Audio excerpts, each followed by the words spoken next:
こんにちは。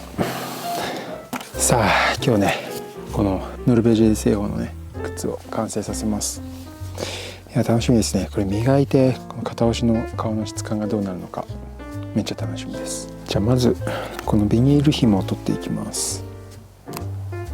靴ってやっぱ靴紐でも結構印象変わるんでね、これ今ずっとなんか白っぽい靴紐をつけてるように見えてたんですけど、実際本番のね靴紐にしたらどんなイメージになるんでしょうかね。よし、じゃあ今回はちょっと木型を取らずに磨いていきたいと思います。まずはザ・クリーム、水分多めのデリケートクリームはないかと思った。ちょっとありました。これを取って結構多めにね取ってベタベタに最初はね塗り込んでいきたいと思います。最近僕は釣り込んだ後とか制作中に少しねクリームを入れてます。デリケートクリームあたりを。なぜかというとその制作中からクリームを入れてた方がおそらく予想なんですけど木型に皮がより馴染みやすくなるかなと思って釣り込んだ後とあとはまあどっかもう1回ぐらいクリームを入れながらやってるんで、実際これが初めてのクリームではないんですけど仕上げなんでね一番がっつりと入れていきたいと思います。このすくい縫いのね絡めた皮とかこの辺りにも入れておきます。これもねこの辺は多分曲がるんで歩く時にしっかりこうやって水分油分が入ってないと割れちゃったりするかもしれないですね。しっかりやっていきます。じゃあ馬毛のブラシでブラッシングします。このブラシ豚毛のブラシなんですけどちょっとね馬の方がね柔らかい、豚は結構硬めなんですよね。これの使い分けはまあいろいろあると思うんですけど、僕的にはこういうデリケートクリームみたいなちょっと軽めのさらっとしたクリームを塗った後は馬を使うみたいなで、油性のクリームみたいなのとか結構乳化性のクリーム、色付きのクリームとかでちょっと重めのクリームの時は豚でしっかり押し込むみたいな、そんなイメージでやってます。まあ気分ですね。靴磨き専門にやってる方はもっとあると思うんですけど、僕はそこまでね経験がなくてこだわれてる場所じゃないですね。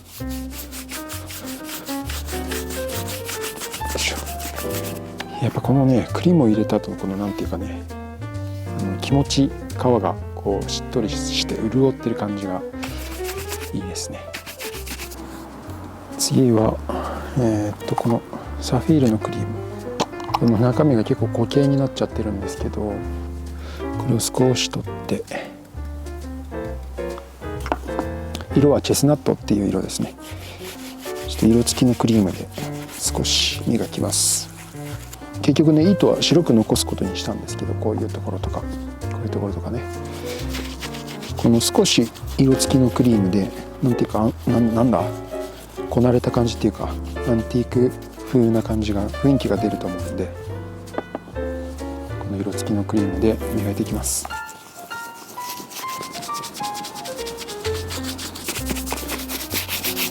この靴は西日がよく合いますね。すごいなんかこの西日に照らされるとなんか内側から輝くような透明感がある気がする。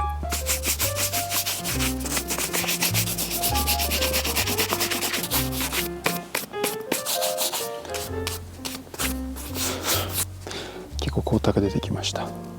多分ね若干色味もワントーン濃くなったのかな。少し落ち着いた印象がありますね。じゃあ次ワックスいきます。サフィールのね色がね本当に似てますね、この色と。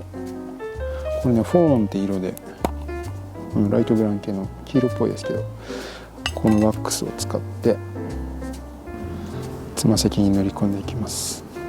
多分このワックスをねつま先に入れると少しだけつま先の色合いが濃くなると思います。まずは指でしっかり塗り込みます。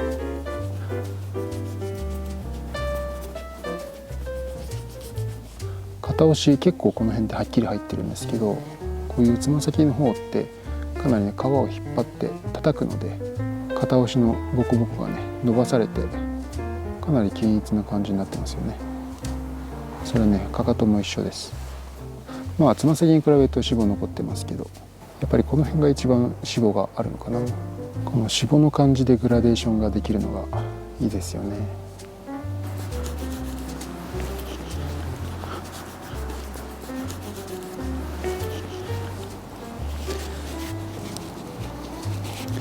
じゃあこのネイル生地に水をつけて、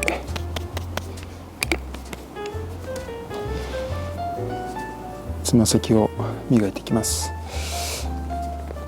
いい感じ。一気に光ってきましたね。この木型は少しね、つま先にボリューム感を持たせてるんですよね。それがね、なかなかうまくいったなと思って、結構いつもつま先平べったいめに削ってしまうんですけど、この木型は少しイタリアンな感じでボリューム感を残そうと思ってやったら、すごくいい雰囲気になって勉強になりましたね。やっぱいろんなことやってみないと分かんないんですよね。ワックスをつけて水をつけてっていうのを繰り返してやっていくとね、このつま先にねワックスの膜ができて光沢がねかなり出てきますね。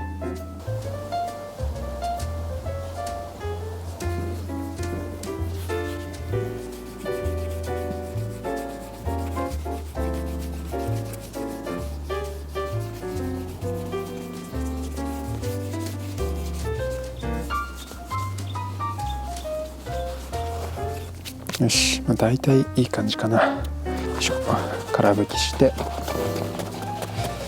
そのレザーの面でもやってきます。や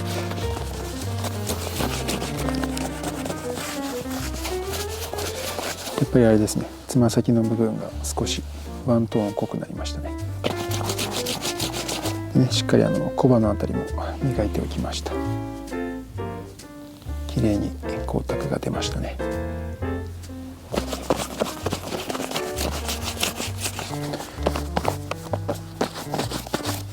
よし、これで磨きは OK と。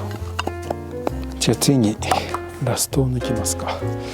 かなりねガチガチに作ったんで、しっかり抜けるかどうか心配なんですけど、まあ大丈夫でしょう。しっかり脱げるようにしといていきます。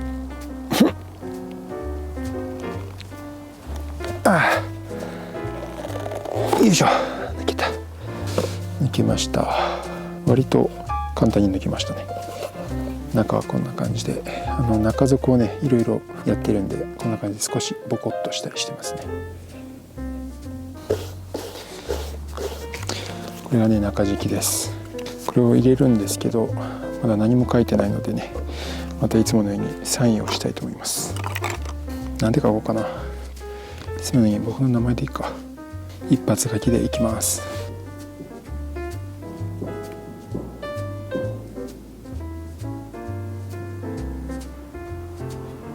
やば、めっちゃ適当になっちゃった。どうしようかな。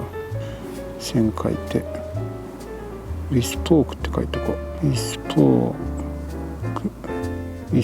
ークシューズ。どうしようかね。かなり適当だ。いいか、貼っときます。どうでしょうね。パッと見っぽいですね。はい、 OK。 今回ですね、結構木型がねえぐい形してるんですよね。この辺とかグッ攻めてるんで、普通のねシューツリーが入んないんですよ。なので専用に作りました。既存のシューツリーを削って作ったんですけど、これを入れまして、よし、ジャストサイズ。靴紐を最後に通します。靴紐はこんな感じのねベージュの靴紐を使います。丸紐、先端にはね金属のチップをつけてあるやつです。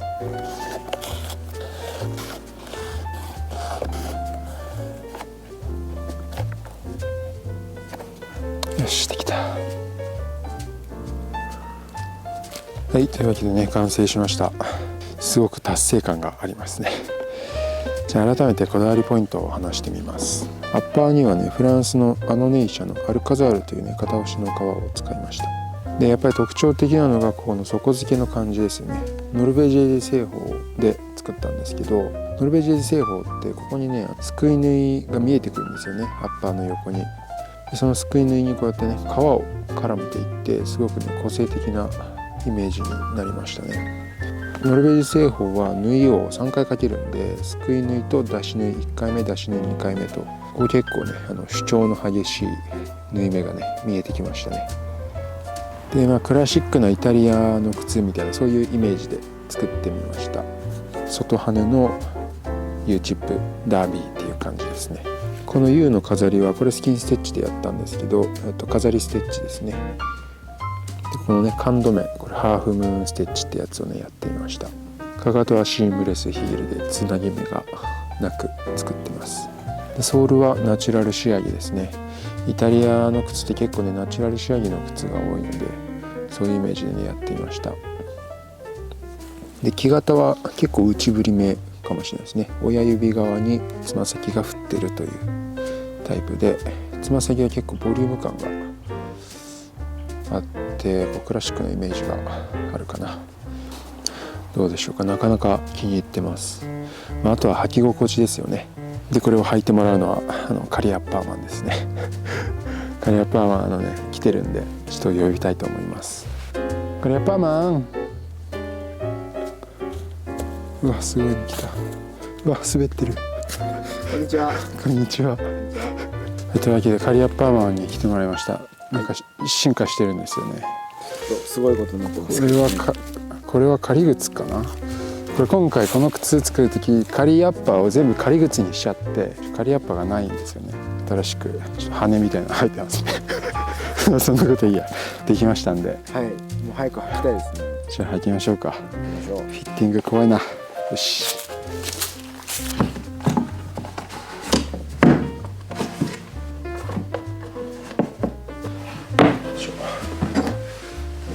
はい。おお。この一体化したような感じね。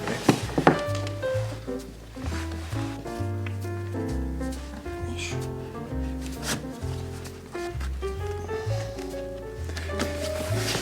どうですか。いや、これはもうなんか靴と足が一体化したかのような感覚ですね。すごい。きつくない？きつくない。これはなかなかいいな。これはぴったり合ってる感じですね。いやーでもかっこいいよな、これほんと。自分の足じゃないような感覚それよかったですよ。殴らずに済んでよかった。いやーかっこいいなこれ。